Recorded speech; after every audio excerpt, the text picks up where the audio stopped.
جسمانی طاقت اور مردانہ کمزوری کو بڑھانے کے لیے املی کی چٹنی بنا کر استعمال کرنا بہت فائدہ مند ہے۔ نہار منہ میتھی کا دانہ چوس لیا کرو، 70 سال تک مردانہ کمزوری نہیں آئے گی۔ اگر ہر وقت مردانہ کمزوری رہتی ہو تو میتھی کی پیس کھائیں۔ جسمانی کمزوری والے افراد آدھی پیالی عمدہ قسم کے عرق گلاب میں 9 کشمش بھگوئیں اور صبح ناشتے سے پہلے کھا لیں، انشاءاللہ فائدہ ہوگا۔ اگر بیٹھے بیٹھے بلڈ پریشر کم ہونا محسوس ہو تو اسی وقت ٹانگ پر ٹانگ رکھ کر بیٹھ جائیں۔ اس طریقے سے خون کی گردش تیز ہو جاتی ہے اور بلڈ پریشر بھی نارمل ہو جاتا ہے۔ لیموں کے چھلکوں کے پاؤڈر میں نمک ملا کر برش کرنے سے دانتوں کا پیلا پن اور میل کچیل دور ہو جاتا ہے اور دانت موتیوں کی طرح چمکنے لگتے ہیں۔ اگر کسی کو چاول کھانے سے بد ہضمی ہو جاتی ہو تو وہ چاول کھانے کے بعد تھوڑا سا ناریل تازہ یا خشک بھگو کر کھا لے، چاول فوراً ہضم ہو جائیں گے۔ کوئلہ لے کر اسے گرم کر لیں، پھر اس کے اوپر شکر جو گڑ سے بنی ہوتی ہے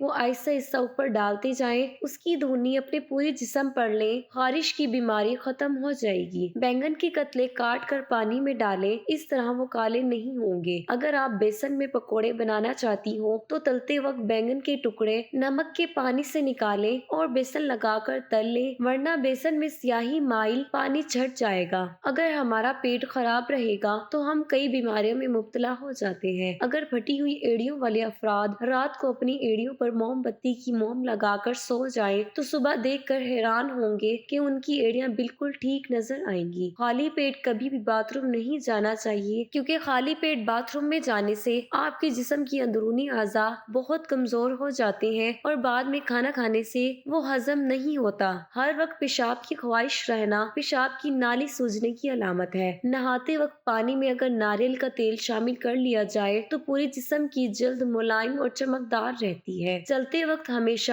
چھوٹے چھوٹے قدم رکھ کے چلنا چاہیے، زیادہ بڑے قدم رکھنے سے پیشاب والی جگہ پر سوجن ہو جاتی ہے۔ اگر صبح سویرے منہ دھونے کے لیے حکے والا پانی استعمال کیا جائے تو منہ پر کبھی بھی کسی قسم کا داغ نہیں پڑتا۔ سر پر پانی ڈالنے سے پہلے ایک چیز لگا لیا کرو، 90 سال تک آپ کے بال سفید نہیں ہوں گے۔ نہانے سے پہلے سر پر زیتون کا تیل لگا کر اوپر سے لسی کے ساتھ نہا لے۔ ماتھے پر بادام کا چھلکا پیس کر رگڑنے سے دماغ اتنا تیز ہو جاتا ہے کہ بھولی ہوئی چیزیں بھی یاد آ جائیں گی۔ پیٹ میں کیڑے ہوں، سیب کھا کر اوپر سے پانی نہ پیئیں، صبح کو کیڑے پاخانے کی راہ سے نکل جائیں گے۔ منہ میں چھالے نکل آئیں تو سیب کا رس پی لیجیے، منہ کے چھالے ختم ہو جائیں گے۔ دانت ٹوٹ جائے تو ایک ٹماٹر کا رس دانت کی جگہ پر لگانے سے نیا دانت نکل آئے گا۔ دانت ٹیڑھے ہیں تو روز دانتوں پر دھنیا رگڑنے سے دانت سیدھے ہو جائیں گے۔ گردے اور مثانے کی پتھری نکالنے کے لیے روزانہ نہار منہ 5 عدد انجیر کھائیں۔ وزن کم کرنے کے لیے گڑ کا پانی پیئیں۔ چہرے پر بہت زیادہ ملتانی مٹی لگانے سے جلد پھٹ جاتی ہے، جس کی وجہ سے چہرے کی خوبصورتی کم ہو جاتی ہے، جلد کی کھچاؤ کا مسئلہ پیدا کرتی ہے۔ خشک کھانسی اور دمہ کے لیے روزانہ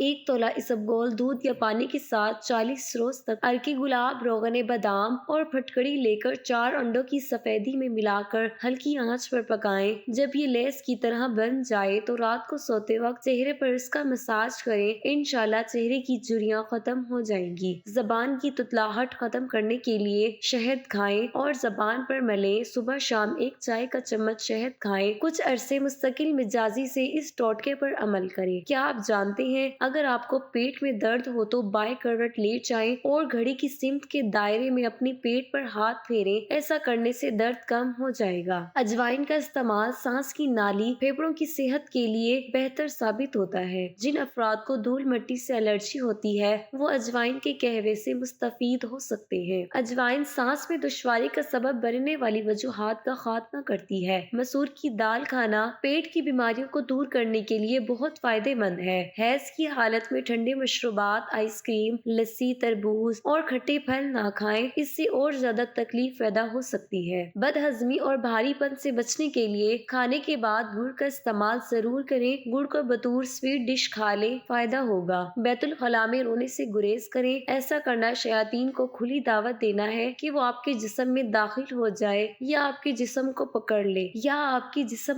لے۔ واش روم گندے رہیں تو رزق اور شادی میں دیر ہوتی چلی جاتی ہے، زندگی میں مشکلات بڑھتی ہے، بغیر سبب غم اور افسردگی کا احساس ہوتا ہے، یہاں تک کہ مرگی بھی ہو سکتی ہے۔ گھر میں شیاطین اور جراثیم بھگانے کے لیے کلونی کلونجی کی دھنی دینی چاہیے۔ ہر تیسرے دن اپنے گھر کے دروازے اور کھڑکیاں کھولیں اور گھر میں سورۃ بقرہ کی ریکارڈنگ چلائیں۔ آپ کو بذات خود اپنے گھر والوں میں بہتری محسوس ہوگی۔ پیٹ کا پھولنا کس وجہ سے ہے؟ غذا کو ٹھیک سے نہ چبانا اور تیزی سے نگل لینا پیٹ کے پھولنے کا باعث بنتا ہے۔ کھانے کے صحیح آداب کا خیال رکھنا پیٹ کو صحیح شکل میں برقرار رکھنے اور اضافی وزن سے محفوظ رہنے کے لیے ضروری ہے۔ جو افراد جوڑوں کے درد اور گھنٹیاں کی بیماری سے بچنا چاہتے ہیں وہ اپنی غذا میں چھوہارے شامل کریں۔ چھوہارے کے استعمال سے دانت خراب ہونے سے بچے رہیں گے۔ دیمک سے چھٹکارا پائیے۔ آدھا کپ سرکہ اور 2 لیموں کا رس ملا لیں۔ یہ سپرے بوتل میں ڈال کر کچھ دنوں تک دن میں 2 مرتبہ یہ سپرے کریں۔ کیا آپ بھی مثانے کی کمزوری سے پریشان ہو گئے ہیں؟ 1 کپ دہی میں 1 چمچ سفید زیرہ، 4 مغز اور تھوڑے سے بادام شامل کر کے کھائیں۔ اس سے مثانے کی کمزوری سے نجات بھی مل جائے گی اور آپ کے جگر کو بھی طاقت ملے گی۔ نہانے کے بعد گیلے جسم پر تھوڑے سے سرسوں کے تیل میں چند قطرے پانی کے مکس کر کے اچھی طرح مل لیں۔ نہانے کے بعد تولیہ نہ کریں۔ بچوں بوڑھوں کی الرجی کا آزمودہ علاج ہے۔ جس پانی میں انڈا ابالا جائے، پانی کو ٹھنڈا کر کے پودوں میں ڈالا جائے تو پودے تیزی سے بڑھتے ہیں۔ صبح خالی پیٹ دہی میں آدھا چمچ دار چینی ملا کر کھائیں۔ پیٹ جتنا مرضی باہر نکل آیا ہو اندر چلا جائے گا۔ اگر آپ تیزی سے وزن کم کرنا چاہتے ہیں